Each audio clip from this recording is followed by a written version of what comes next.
All right, shalom, shalom. First and foremost, before I get started, as always, I want to give all praises, honor, and glory unto Yahweh Bashem Shai, Yahweh Kwadash, which Yahweh, that's the name of the Heavenly Father, Yahweh Shai, that's whom this world ignorantly calls Jesus Christ, it's his true name, and the Rakha Kwadash, that is the Holy Spirit. And I also want to give double honors to the apostles and the elders of Great Millstone, and salutations to all you brothers out there. And I just want to do a quick lesson that's based on how the Roman Catholic Church is giving its blessings to gay men pursuing the priesthood in Italy. All right. And I also saw another article that that the Pope, he wants to actually make it worldwide, not just out there in the Vatican, which is in Italy. Okay, basically out there in Rome. All right. He wants to make it worldwide. Okay. And the reason why is because, these Edomites, okay, that run that Roman Catholic system, they're all, pedophiles. They're all homosexuals. Okay. And they're tired of hiding, the true nature. Okay. Or their true nature. Okay. You see? They're at a point where, they've been exposed and they really just want people to accept the wickedness that they're, promoting. Okay. And say everything is, okay under the, guidelines that, Jesus Christ, all right, except, anyone and everybody, all right. Even though that's not true. That's not according to the scriptures. All right. But, since they've been pushing it out for so long, this world believes that you're supposed to accept everybody, for who they are and what they are. You see? But, the scriptures talk about, in which Lord willing we'll get in a moment, in Revelation, the 16th chapter, it talks about the three unclean spirits. Okay. All right. And one of them spirits is the Vatican. They push out, heavy blasphemy. Okay. Which that word blasphemy goes into being impious. And that word impious means godless.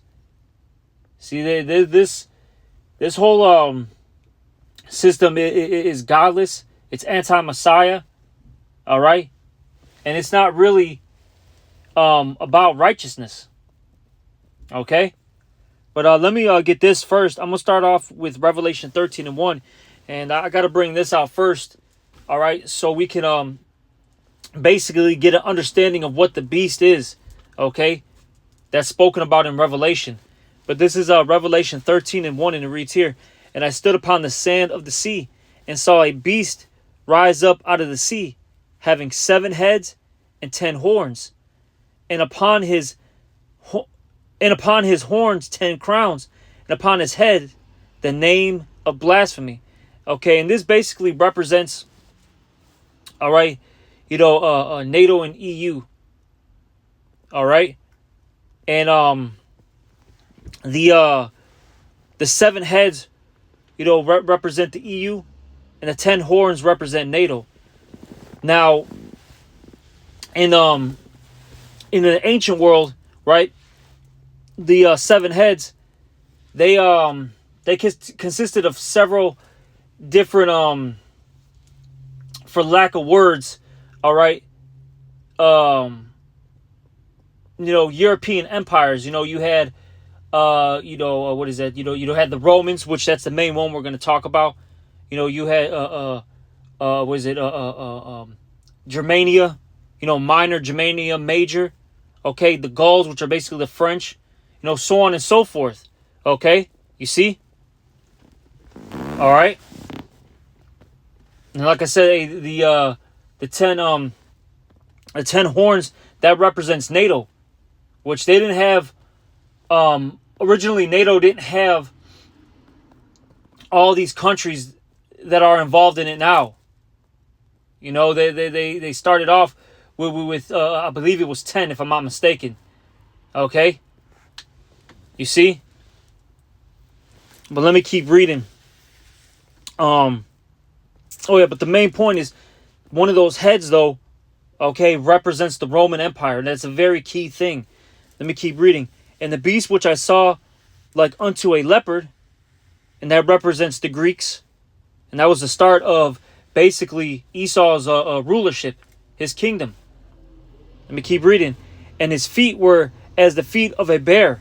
And that actually represents these Russians. Okay? Which we know that that's talking about Russia and not necessarily the Medo Persians, is because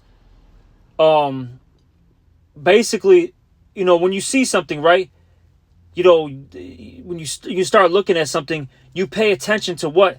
The head first. And then it goes down to what? The feet, which is the ending of a particular, you know, person or thing, right?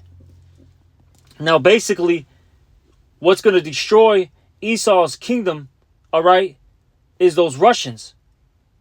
All right, those Russians are going to be that main tool that the Lord is going to use to destroy, you know, Babylon the Great, which is America, okay, and also, you know, destroy the state of Israel.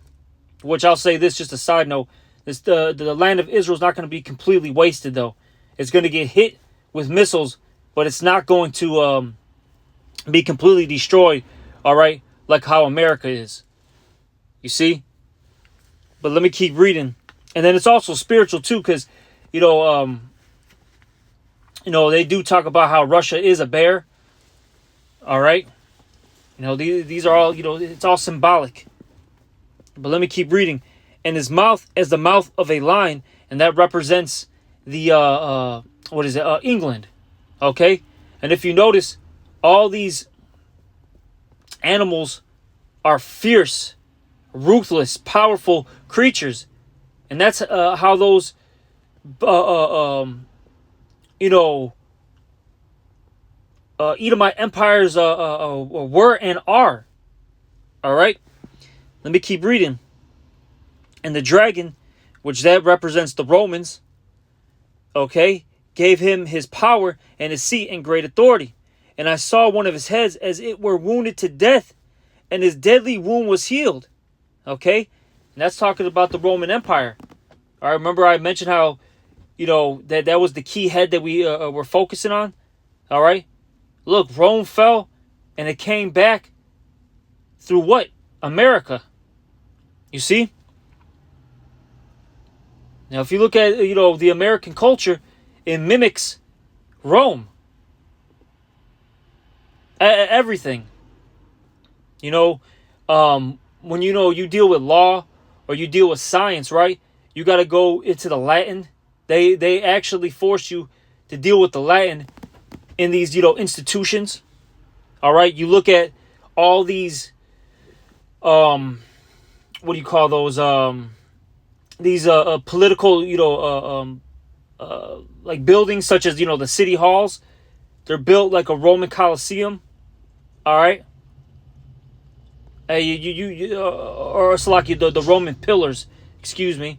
And then you go to a lot of these stadiums, and they're just, you know, modern day gladiator coliseums. That's all they are. And out here in Chicago, where the Chicago Bears play, it is literally called Soldier Field, and it literally looks like something that's out of Rome. Okay, you know, that's not by, you know, coincidence. Then this, you know, system has the two political parties. You see, this place mimics Rome. That's why this is Rome 2.0. This is that deadly wound that was healed. Okay, but let me keep reading. And all the world wondered after the beast, meaning they, you know, have admiration for this place. They look for inspiration, for answers. Okay, let me keep reading. And they worshiped the dragon, which gave power unto the beast. And they worshiped the beast, saying, who is like unto the beast? Who is able to make war with him? And that's how these people see America. Okay, and really the beast system, not just America. All right, NATO, EU. All right, America. It's Esau's structure. No one thinks this place is going to go down. All right, let's keep reading. And it says here, and there was given unto him a mouth speaking great things and blasphemies. You see,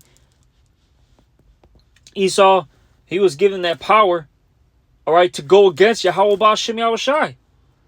You see, the Lord set this man up. The Lord set this man up to go against him and to show this world what wickedness really is. Okay? And power was given unto him to continue 42 months, which that's 42 months. Now, when you do the calculations, right? 42 months is 3.5 years. Now, really, this represents 350 years, okay? Of when Esau was in his height of his power. All right? Basically, when he came here to the Americas, brought the northern kingdom down. Then he got the southern kingdom from basically mainly the west coast of Africa. All right. Then also, you did have some of our people that were in Portugal, Spain, because really the first slaves actually came from Portugal. All right. But they shipped the southern kingdom over here. And then they completely took us down around the 1600s, And they had 350 years to basically have complete dominance. And then around the late 60s, all right, basically during that Vietnam War, that's when Esau started going down. All right, they couldn't win against that small, tiny country, Vietnam, all right, in a war.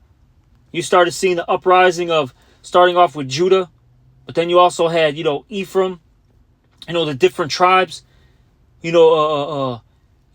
fighting against Esau. They had the civil rights movement during that time period, okay, and that was showing that that was a sign Esau was in decline right there, because prior to that, this Esau, even the so-called white man, was constantly getting W's.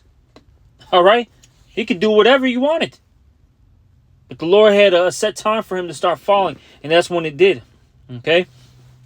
Let me keep reading. Verse 6, and he opened his mouth in blasphemy against the Most High, to blaspheme his name and his tabernacle and them that dwell in heaven. And you see, that's what Esau's been doing since he's gotten into power. All right? He's been completely against Yahweh Ba'Shem Yahushai. This is a godless man.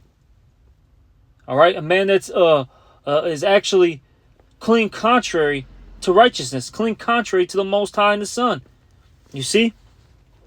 But let me get this as well. This is Revelation chapter 16. Let me get it real quick, because it talks about these unclean spirits. And I wanted to bring this out because like I said, the Vatican is one of those unclean spirits. Okay?